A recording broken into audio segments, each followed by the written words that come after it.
جب دل میں تعریف کی چاہت پیدا ہوتی ہے اس وقت انسان کا بڑا نقصان ہوتا ہے۔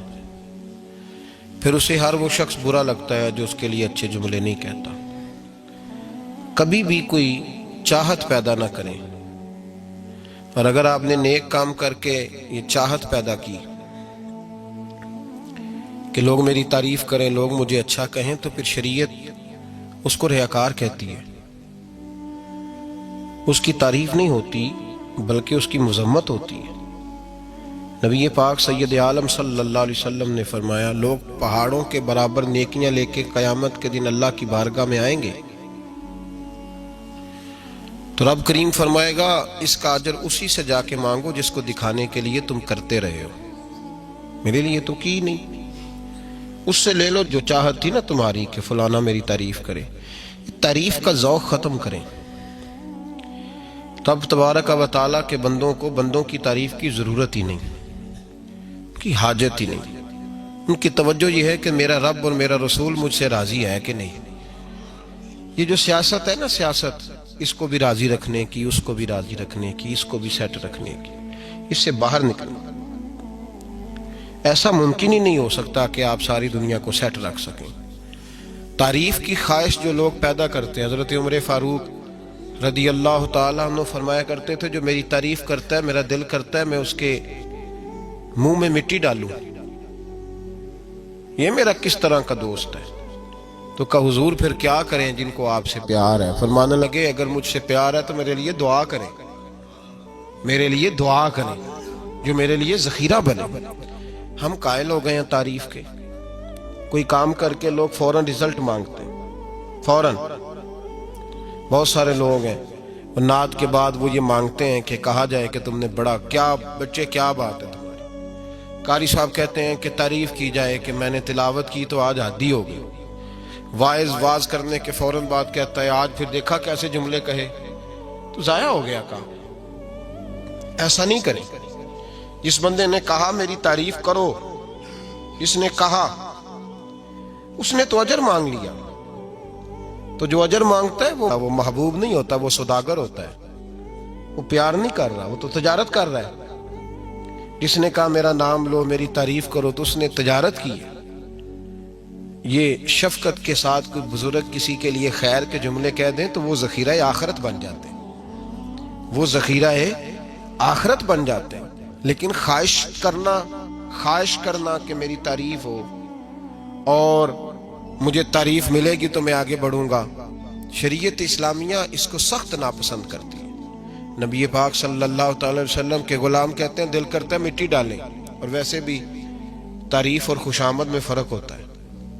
ہم خوشامد پہ راضی ہوتے ہیں، ہمیں پتہ ہوتا ہے سامنے والا ہمیں بدھو بنا رہا ہے، لیکن ہم بن رہے ہوتے ہیں، وہ کہہ رہا ہوتا ہے۔ میں نے دیکھا ہے بہت سارے استادوں کی خواہش ہوتی ہے شاگرد میری تعریف کریں۔ استاد جی کیا بات، تو شاگردوں مریدوں سے تو تعریف بندہ کرا ہی لیتا ہے، اس میں کون سی ایسی بات؟ مزہ تو تب ہے جب اہل خیر بات کریں، اچھے لوگ، غیر جانبدار لوگ جملے۔ تعریف کی خواہش چھوڑ دیں، چھپ کرنے کی کریں۔ نبی پاک صلی اللہ علیہ وسلم نے فرمایا تم میں سے بہترین مسلمان ہے جو متقی زیادہ ہو، بے نیاز ہو، دنیا کے مال پر اس کی توجہ نہ ہو، اور فرمایا اس کی یہ بھی خواہش نہ ہو کہ لوگ اسے اچھا کہیں۔ دیکھیں نا انبیاء کرام علیہم السلام کو دنیا میں کتنے لوگوں نے اچھا کہا، آپ ذرا غور تو کریں۔ جو اکثریت ہوتی تھی وہ تو مخالف ہوتی تھی، زیادہ تر لوگ تو ان کے بارے میں خیر کے جملے اور ان کی ستائش نہیں کرتے تھے، لیکن اللہ کے پیغمبر پھر بھی اپنا کام کرتے جاتے، پرواہ ہی نہیں کوئی کیا کہہ رہا ہے۔ اس لیے تعریف کی خواہش چھوڑ دیں، تعریف سے باہر آئیں۔ تعریف نقصان دیتی ہے۔ میں نے پہلے بھی ایک دفعہ عرض کیا تھا، صوفیاء میں ایک گروہ گزرا ہے، داتا علی اجویری نے اس کا ذکر کیا، اس کو کہتے ہیں ملامتی فرقہ۔ ان پر کوئی ملامت کرے تو وہ راضی ہوتے ہیں، ان کو کوئی برا کہے تو وہ خوش ہوتے ہیں۔ حضرت بایزید بسطامی رحمت اللہ تعالی علیہ کی بات لکھی ہے آپ نے، فرماتے ہیں کہ وہ ایک دن بسطام کے بازار سے گزر رہے تھے تو لوگ، رمضان کا مہینہ تھا تو لوگ اپنی دکانوں سے اٹھ کے آنے لگے۔ اپنا کاروبار چھوڑ کے ملنے لگے تو حضرت بایزید فرماتے ہیں کہ میرے دل میں خیال آیا بادشاہ بھی آئے تو کوئی دکان نہیں چھوڑتا، کتنا میرا مقام ہے، کتنا میرا درجہ ہے کہ لوگ آ رہے ہیں۔ فرماتے ہیں شیطان نے میرے نفس کو بڑا کر دیا، میں نے رمضان کے مہینے میں ایک کھجور اٹھائی ریڑھی سے اور منہ میں رکھ لی، کھائی بھی نہیں، رکھ لی۔ لوگ کہنے لگے دفع کرو، یہ بھی کو بلی ہے، روزہ ہی نہیں رکھا ہوا۔ فرماتے ہیں لوگوں نے مجھے برا کہا، میں دنیا سے ٹوٹ گیا پر میرا اپنے رب سے رشتہ مضبوط ہو گیا۔ میں اس دن جا کے رویا اس کی بارگاہ میں۔ تو یہ جو ہے نا تعریف کا چکر، شیخ سعدی فرمایا کرتے تھے لکڑی کو گھن کھاتی ہے اور بڑے لوگوں کو تعریف کھا جاتی ہے۔ بڑے لوگ جو تھے نا پرانے بادشاہ، انہوں نے قصیدے پڑھنے کے لیے شاعر رکھے ہوئے تھے، چودھری، سردار، رئیس، سیٹھ، ان لوگوں کو کون سی چیز خراب کرتی ہے؟ وہ لوگ آگے گزر جاتے ہیں جو ان کو چودھری کہہ کے سلوٹ کرتے ہیں، چودھری صاحب پیچھے رہ جاتے ہیں۔ وہ تو بنا کے چلا گیا، اسے کام نکال کے چلا گیا۔ تو کبھی بھی زندگی میں تعریف کی خواہش پیدا نہ کریں، اور صوفی تو تعریف کراتا ہی نہیں، درویش تو تعریف کراتا ہی نہیں۔ وہ کہتا ہے مجھے بندوں کی تعریف سے کیا غرض، میں نے تو وہ والی تعریف کرنی ہے جو میرا رب میری کرے گا۔ آخرت کی طرف توجہ، تو تعریف پر غور نہ کریں، تعریف کی خواہش نہ کریں، لیکن ایک بات ضرور دل میں پیدا کریں، یہ ضرور سوچیں کہ اچھے بندے اور مخلص لوگ، شریف لوگ آپ کے بارے میں رائے کیا رکھتے ہیں، یہ ذہن ضرور بنائیں۔ مخلص جو آپ سے مخلص ہے، مخلص لوگ، اچھے لوگ، شریف لوگ آپ کے بارے میں کیا رائے رکھتے ہیں، اس رائے کا خیال رکھنا بھی دین کا حصہ ہے۔ حضرت عمر فاروق رضی اللہ تعالیٰ عنہ فرماتے میں کھڑا تھا، یہ بخاری شریف میں حدیث ہے، فرماتے میں کھڑا تھا نبی پاک صلی اللہ علیہ وسلم کی بارگاہ میں، تو ایک جنازہ گزرا۔ جنازہ جو اٹھانے والے تھے نا، وہ کہہ رہے تھے کہ یہ بڑا ہی اچھا انسان تھا، اس نے غریبوں کی خدمت کی، دین کی نوکری کی، لوگوں سے پیار کیا، ماں باپ، بہن بھائی، رشتہ دار، ہر ایک کے لیے اس کا رویہ اچھا تھا۔ فرماتے ہیں نبی پاک صلی اللہ علیہ وسلم نے جنازہ اٹھانے والوں کی بات سن کے فرمایا واجبت، اس پر واجب ہو گئی۔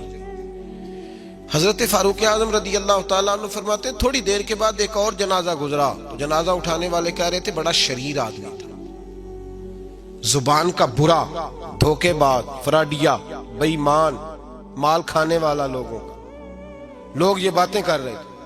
تو نبی پاک صلی اللہ علیہ وسلم نے فرمایا واجبت، اس پر بھی واجب ہو گئی۔ حضرت عمر کہتے ہیں جنازے گزر گئے دونوں، میں نے عرض کی یا رسول اللہ صلی اللہ علیہ وسلم، جس کو لوگ اچھے جملوں سے یاد کر رہے تھے اس پر بھی واجب ہو گئی، اور جس کو لوگ برے جملوں سے یاد کر رہے تھے اس پر بھی واجب ہو گئی۔ تو محبوب نے وہاں لفظ ارشاد، یہ بخاری کے لفظ ہے، فرمایا انتم شہداء اللہ فی الارض، فرمایا عمر تم لوگ زمین پر میرے اللہ کے گواہ ہو، تم لوگ، چونکہ اشارہ حضرت عمر کی طرف ہے تو اس سے مراد نیک لوگ، اس سے مراد پرہیزگار لوگ، اچھے لوگ۔ انتم شہداء اللہ فی الارض، تم لوگ زمین پر اللہ کے گواہ ہو۔ فرمایا جس کو جنازہ اٹھانے والے لوگوں نے کہا کہ یہ بندہ اچھا تھا، تو میں نے کہا واجبت، اس پر جنت واجب ہو گئی۔ اور جس کو جنازہ اٹھانے والے لوگوں نے کہا شریر تھا، برا تھا، نالائق تھا، تکلیف دیتا تھا، چونکہ تم زمین پر اللہ کے گواہ ہو، تو میں نے کہا واجبت، اس پر جہنم واجب ہو گئی۔ اپنے مخلصین کے بارے میں ضرور یہ خیال کریں کہ ان کی آپ کے بارے میں رائے کیا ہے۔ رائے، اچھے لوگوں کی رائے، ہمیشہ مخلصین کی رائے۔ ایک درویش نے ایک عجیب بات لکھی ہے، ہمارے یہاں کہا جاتا ہے نا زبان خلق کو نکارہ خدا سمجھو، اس سے مراد ہر آدمی کی رائے نہیں ہوتی۔ بہت سارے لوگ تو حسد میں آ کے بھی باتیں کرتے ہیں، ان کی رائے یہاں مقصود نہیں، مخلصین کی، خیر والے لوگوں کی۔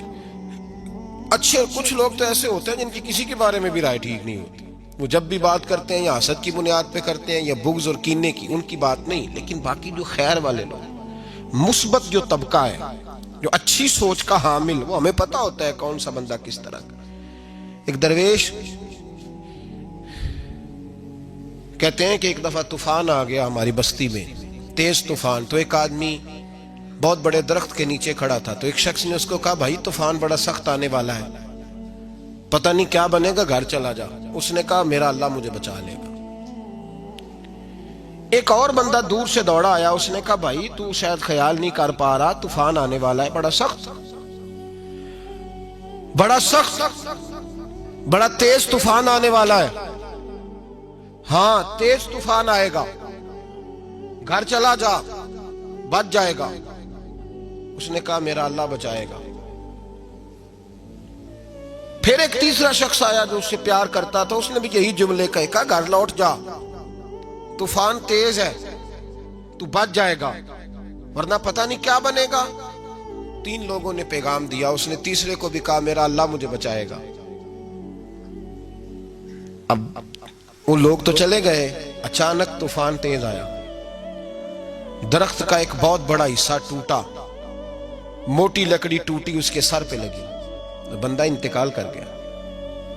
لوگ بحث کرنے لگے کہ اس کا تو یقین ہی بڑا کامل تھا، اس نے تو 3 دفعہ کہا تھا میرا اللہ مجھے بچائے گا، پھر مر کیسے گیا؟ تو وہ درویش اٹھے، وہ کہنے لگے وہ جو 3 پیغام اسے ملے تھے نا، گھر چلے جا، وہ رب کی طرف سے ملے تھے۔ وہ جو 3 مخلصین نے اسے آ کے کہا تھا نا کہ بچ جا اس گلی سے، تو وہ بھی آواز قدرتی تھی، وہ بھی اسے اللہ، دیکھے نا رب کریم کوئی زمین پر اتر کر سامنے کھڑے ہو کر تو کلام نہیں نہ کرتا، وہ کسی نہ کسی رنگ میں، کسی نہ کسی انداز میں اپنے بندوں کو کسی نہ کسی وسیلے سے پیغام دیتا ہے نا۔ تو وہ 3 پیغام جو آئے تھے تو اسے اس نے کیوں نہیں نکارا ہے خدا سمجھا، وہ گھر کیوں نہیں گیا؟ جب تیرا مخلص تجھے روز پیغام دیتا ہے کہ تو بچ جا اس گلی سے، تو اگر نہیں نہ بچتا تو پھر تو آواز قدرت پر لبیک نہیں کہہ رہا۔ اگر تیرا بڑا پیارا تجھے روز سمجھاتا ہے نا کہ یہ گلی چھوڑ دے، یہ تیرے والی نہیں، اور تو پھر بھی اسی گلی سے گزرتا ہے، تو پھر تو کچھ ایسی باتوں کو کچل رہا ہے جو تیرا بڑا نقصان کرے گا۔ بھائی مخلصین جب بات کریں تو ان کی بات کا خیال رکھ، غور کیا کر، تیرے مخلص تیرے بارے میں حضرت عبداللہ ابن عمر، حضرت عمر کے بیٹے تھے، حضرت حفصہ نبی پاک صلی اللہ علیہ وسلم کی زوجہ ہیں، حضرت عمر کی بیٹی ہیں۔ ایک دن حضرت عبداللہ ابن عمر کہنے لگے حفصہ نبی پاک صلی اللہ علیہ وسلم سے پوچھنا ان کی میرے بارے میں کیا رائے ہے، اچھے لوگوں کا خیال کر۔ دیکھیں نا حضرت ابو بکر نے ایک دن حضرت بلال سے کہا تھا حضور سے پوچھ کے بتانا، اور یار تم کبھی خیال ہی نہیں کرتا اس بات کا۔ فرمایا پوچھ کے بتانا ابو بکر کے بارے میں ان کی رائے کیا ہے، پوچھ کے بتانا، پتہ تو چلے، ان سے بات کرنا۔ ہم نے کبھی سوچا ہے ہماری اماں ہمارے بارے میں کیا سوچتی ہے؟ کتنے بد نصیب ہیں وہ بیٹا جس کے ماں باپ اس سے بات کرتے ہوئے ڈرتے ہیں کہ پتہ نہیں کہاں سے بولے گا۔ کبھی ہم نے سوچا ہے کہ ہمارے اساتذہ اور مشائخ کا ہمارے بارے میں رویہ کس طرح کا ہے؟ ہر استاد کو کھڑا کر کے کبھی کہا نہیں جا سکتا کہ جا میرا بیٹا میرے لیے فلاں چیز لے کے آ، کچھ کا پتہ ہوتا ہے۔ ہر مرید کو ہر بات نہیں بتائی جا سکتی، کچھ کا پتہ ہوتا ہے اس کا رویہ کس طرح کا، یہ کس مزاج کا ہے۔ حضرت عبداللہ ابن عمر رضی اللہ تعالیٰ عنہ نے حضرت حفصہ کی ڈیوٹی لگائی، فرمایا پوچھ کے بتانا محبوب سے میرے بارے میں رائے کیا ہے۔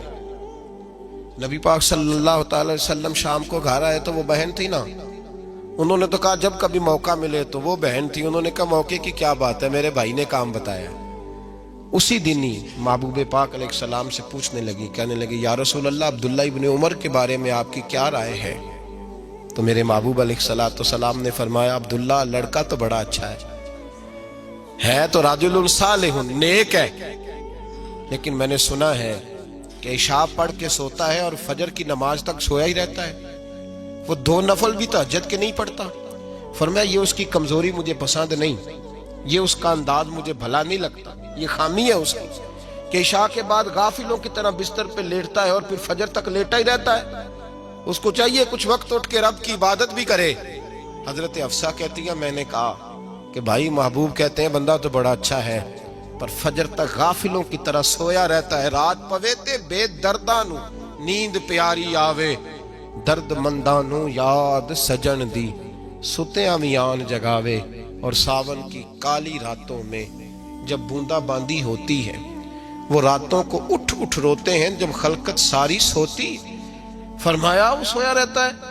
تو حضرت عبداللہ ابن عمر کہنے لگے بہن تو گواہ ہو جا، آج کے بعد تیرے بھائی کی تہجد کبھی قضا نہیں ہوگی، میں وقت پہ پڑھا کروں گا، اس لیے کہ مجھے تو سرخ روح ہونا ہے آقا کی نگاہوں میں۔ زمانے کیا ہے کیا ناصر، بھلا جانے برا جانے، کی موج ہے دنیا کیا کہتی ہے، مجھے تو حضور کی نظر میں اپنے آپ کو صحیح ثابت کرنا ہے، وہاں مجھے یاد رکھو مخلصین کا کبھی جو آپ کے مخلص لوگ ہیں ان کے اعتماد کو کبھی ٹھیس نہیں پہنچنی چاہیے۔ کچھ دروازے ایسے ہوتے ہیں جن کے بغیر گزارا نہیں ہوتا۔ رب تبارک و تعالیٰ فرماتے ہیں ان الذین آمنوا وعملوا الصالحات سیجعل لهم الرحمن ودا، فرمایا تو ایمان لانے کے بعد عمل اچھے کرنا، میں لوگوں کے دلوں میں تیری محبت پیدا کر دوں گا۔ تجھے تعریف کرانے کے لیے بھاگنے کی ضرورت نہیں پڑے گی، میں خود لوگوں کے دلوں میں تیرا پیار ڈال دوں گا، لوگ خود تجھ سے پیار کریں گے، لوگ خود تیری طرف کھنچے چلے آئیں گے، خود بخود لوگوں کو موڑ دوں گا۔ تو یاد رکھیں مخلصین آپ کے بارے میں کیا کہتے ہیں، اچھے لوگوں کا رویہ آپ کے بارے میں کیا ہے، لوگ آپ کے بارے میں کس طرح کے جملے کہتے ہیں، خیر والے لوگ، وہ چیزیں ہمارے لیے سرمایہ آخرت ہے۔ حضرت عبداللہ ابن سلام رضی اللہ تعالیٰ عنہ کے ایک بیٹے کی ملاقات حضرت عمر کے بیٹے سے ہو گئی۔ تو حضرت عبداللہ ابن سلام رضی اللہ تعالیٰ عنہ کے صاحبزادے کہنے لگے عبداللہ بن عبداللہ، وہ کہنے لگے حضرت عمر کے بیٹے سے کہ تو جہنم کے تالے کا بیٹا ہے، تو کفل جہنم کا بیٹا ہے۔ تو حضرت سیدنا عبداللہ ابن عمر جو تھے وہ ناراض ہو گئے کہ میرے باپ کو جہنم کا تالا کہا۔ گھر جا کر حضرت عمر کو شکایت کی کہ عبداللہ بن سلام کا بیٹا کہتا ہے تو جہنم کے تالے کا بیٹا ہے۔ تو حضرت عمر کہنے لگے اس کو کیا لکھ کے دے اور اپنے باپ سے سائن کرا کے دے۔ کہ ابا جی اس نے اتنی سخت بات کی اور آپ خوش ہو رہے ہیں، فرمایا اسے کہو لکھ کے دے۔ کہا جناب عجیب بات ہے، فرمایا جاؤ اور اس کے باپ سے مل کے آنا، اسے کہنا لکھ کے دے۔ حضرت عبداللہ بن سلام رضی اللہ تعالیٰ عنہ خدمت میں حاضر ہوئے، کہا جناب کفل جہنم والی بات کیا ہے، آپ لکھ دیں گے؟ فرمایا میں لکھ دوں گا۔ کہا جناب مجھے بھی حکمت سمجھائیں، جہنم کا تالا اس کی کیا مراد ہے؟ تو حضرت عبداللہ ابن سلام فرمانے لگے اس سے مراد یہ ہے کہ جب تک عمر دنیا میں رہے گا جہنم کو تالا لگا رہے گا، عمر کسی کو غلط کام کرنے نہیں دے گا کہ وہ دوزخ میں جائے۔ صحابہ کے بارے میں جب کوئی جملہ کہا کرتا تھا وہ کہتے تھے کہ اسے لکھو، اہل خیر کی رائے، اچھے لوگوں کی ہمارے بارے میں رائے کیا ہے ہمیں پتہ ہونا چاہیے۔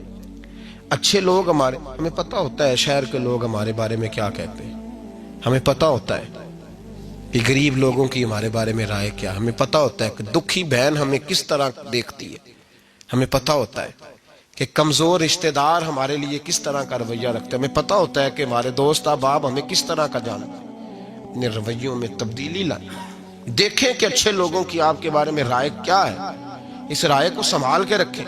صحابہ کرام علیہم رضوان بڑے خیر والے جملے ایک دوسرے کے بارے میں کہا کرتے تھے۔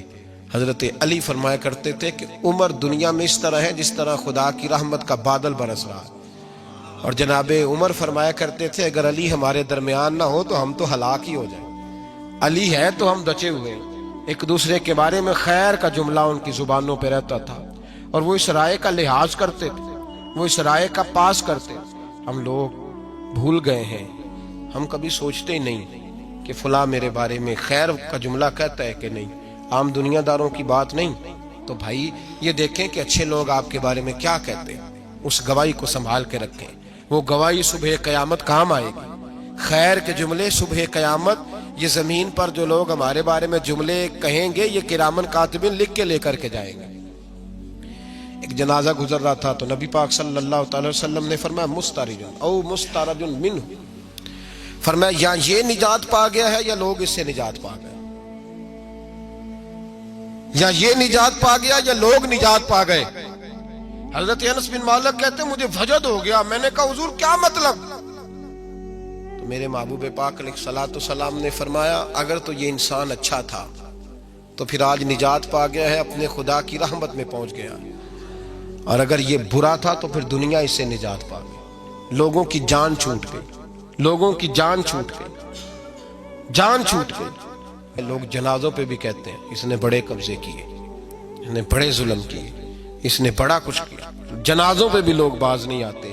اچھے لوگوں کی رائے کیا ہے یہ ہمیں یاد